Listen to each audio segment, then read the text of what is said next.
John Banga. And Salesian 16 my son, is crucifixion my son. Having lead and extend human life for 33 and a half years after his incarnation, the Lord Jesus went to the cross. And the cross was where we accomplished his word redemption, so that man might be brought up to God.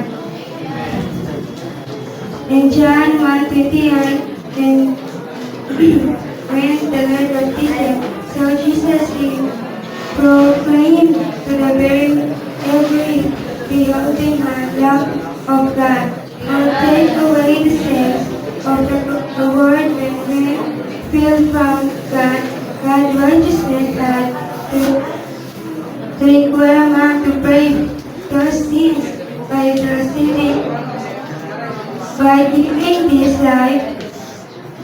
Amen.